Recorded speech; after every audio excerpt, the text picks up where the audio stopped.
자, 슈가맨 이렇게 부릅니다. 그 프로그램에 나오기도 했었고 또 동회사 방송국의 뉴스 채널에도 나왔던 양준일 씨 30년 만에 재소환됐다 이런 평을 받고 있는데 유튜브 채널 가로세로 연구소에서 계속해서 의혹을 제기하고 있습니다.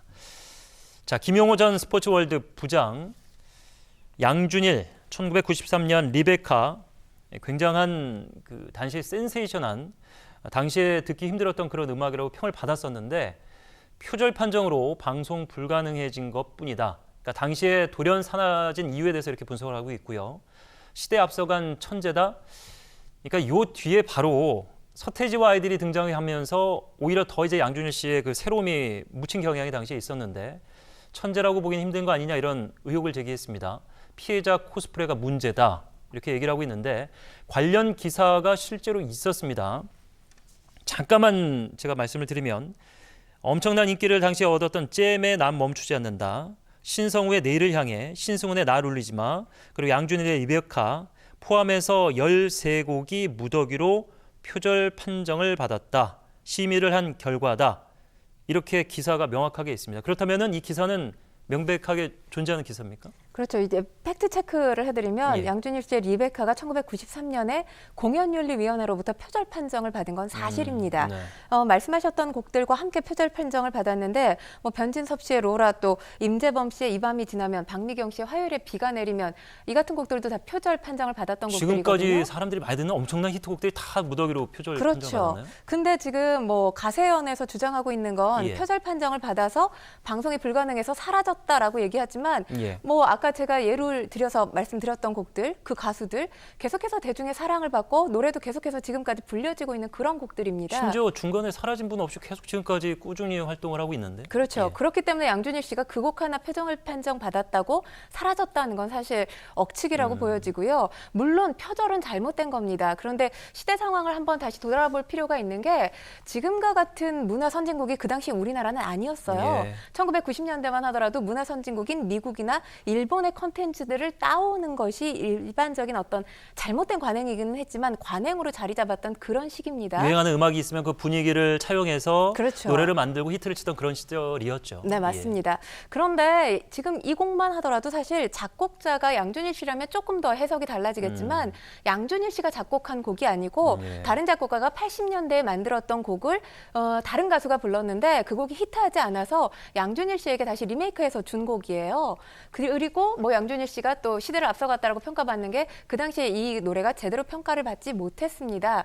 그리고 일단 지금 증거라고 제시한 건 신문기사 단 하나뿐이고요. 그리고 그 당시만 하더라도 알려지지 않은 곡들을 다른 가수가 또 재해석해서 불러졌던 경우가 굉장히 많거든요. 예. 그렇기 때문에 지금 이 양준일 씨 자체가 미화돼서 표절한 가수일 뿐인데 미화돼서 대중이 여기에 지금 속고 있다. 네. 이렇게 가세연이 방송하고 있는데 이건 굉장히 과한 평가가 아닌가라는 예. 생각이 들고요. 이렇게 대중들의 어떤 신드롬 자체를 오버하고 있는 거다 이렇게 얘기하고 있거든요. 예. 이 오버하고 있다는 평가 자체가 가세연의 오버가 아닌가라는 생각이 듭니다. 예. 당시에 이제 약관의 나이에 해외에서 이제 공부를 하다 한국에 들어와서 다른 사람이 만든 노래, 미국이나 그 유럽에 유행하던 음악의 분위기가 제법 느껴지기도 합니다만 제대로 평가를 받지 못하고 한국을 떠나야만 했던 이유에 대해서 본인이 밝힌 거와 다른 의혹을 또 여기서 제기하고 있습니다.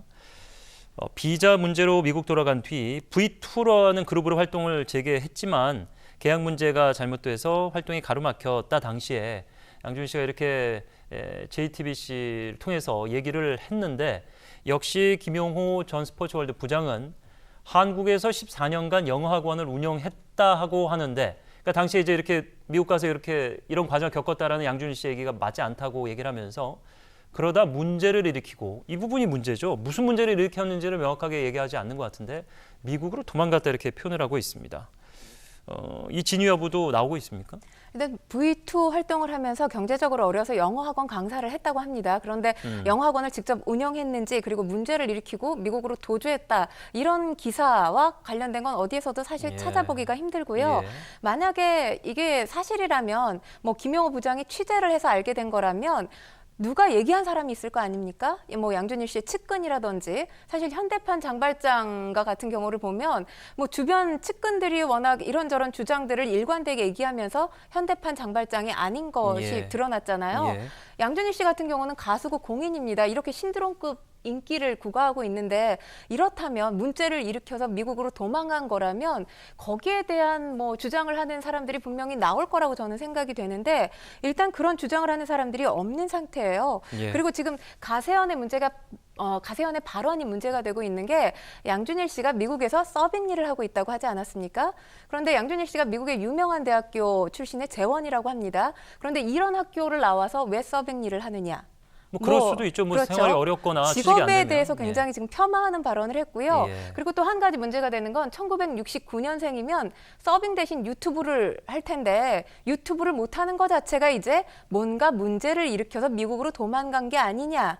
이런 뭐 추측을 담고 있다고 보여집니다. 예. 네, 그래서 그러니 인생이 추락한 거다라는 발언까지 서슴지 않았는데 예. 사실 한 사람의 히스토리를 알려면 그 사람 지근거리에 있어도 알기 어렵잖아요. 예. 그런데도 불구하고 지금 30년 만에 소환돼서 인기를 구가하고 있는 가수에게 인생이 추락해서 서빙 일을 하는 것처럼 예. 발언을 한 건 상당히 뭐 이 가수를 그냥 무차별적으로 네. 흠집내기 위한 그런 방송이 아닌가라는 생각이 듭니다. 예, 그 얘기를 듣고 나서 보니까 이 강용석 씨는 사법고시를 패스하고 국회의원도 잠깐 하고 잘 나가는 방송인이었는데 물론 뭐 1인 미디어 유튜브 뉴미디어를 비판하는 건 아닙니다만 거기서 왜 근거 없는 이야기를 이렇게 하고 계신지도 좀 궁금해집니다. 여하튼 이제 양준일 씨가 30여 년 만에 말 그대로 이제 스타 반열에 오르게 됐습니다. 그 배경은 과연 어디 있을 것이냐? 이게 대중들이 자연스럽게 찾아 듣고 그 시절을 그리워하면서 사랑하게 된 것이 아니고 여러 가지 뭐 작업을 통해서 이렇게 된 거다 그런 취지의 음모성 발언입니까? 그렇죠. 가세현이 지금 주장하고 있는 건 아내가 팬인 척하고 이 팬클럽 뭐 사이트에 댓글을 달았다 이런 식으로 얘기를 하고 있어요. 뭐 양준일 씨 너무 멋져요. 양준일 씨 탄압받았어요. 뭐 이런 식의 댓글을 아내가 달아서 자가 번식한 거다, 자가 발전한 거다 이렇게 지금 얘기를 하고 한 있거든요. 명이 그렇게 댓글 단다고 이렇게 30년 만에 스타가 될 수 있을까요? 그렇죠. 왜냐하면 지금 양준일 씨 팬클럽 회원 수만 하더라도 양준일 씨가 12월 20일경에 귀국을 했는데 예. 그 당시 4만 명이었는데 지금 5만 5천 명이 넘었거든요. 예. 가족 한 사람의 힘으로 글쎄요. 인기를 구가하는데 아주 작은 역할을 할 수 있을지는 모르겠지만 신드롬을 만들어내는 데는 굉장히 많은 수의 대중들이 원했을 때 신드롬이라는 네. 게 만들어질 수 있는 거고 중요한 건 가족의 힘이 아니라 이 레트로 트렌드의 영향력으로 소환된 게 가장 크죠. 왜냐하면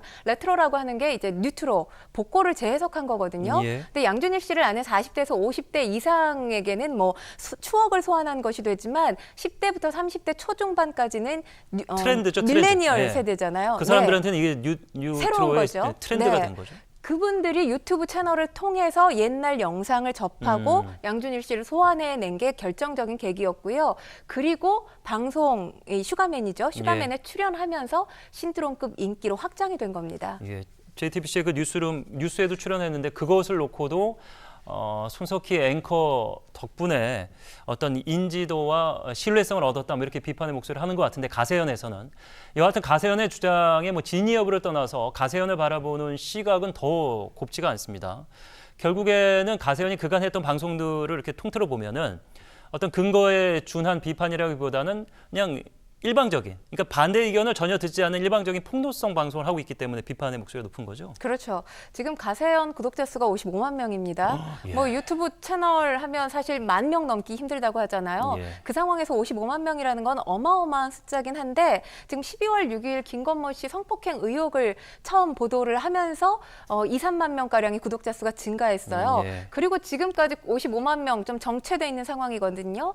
폭로 방송을 계속하고 있음에도 불구하고 지금 구독자 수가 정체되고 있는 건 대중들이 더 이상 이 폭로 방송을 믿지 않는다는 방증일 수도 있고요. 예. 이 폭로 방송에 대해서 이 급격하게 피로도를 느끼고 있다라는 방증으로 볼 수 있습니다. 근데 지금 사실 이런 방송을 계속하는 게 의미가 있느냐라는 대중들이 상당히 많아요. 그럼에도 불구하고 표현의 자유라는 걸 이유를 들어서 규제할 방법이 전혀 없거든요. 예. 뭐 노란 딱지가 규제 대상이다라고는 얘기하지만 그건 광고 수입이 뭐 억제되는 것뿐이지 방송은 계속 할 수 있는 거잖아요. 그렇기 때문에 표현의 자유를 이유로 뭐 무차별적인 폭로 방송이 계속되는 예. 것, 이 최소한의 규제 장치 이제는 필요한 시점이라고 봅니다. 예.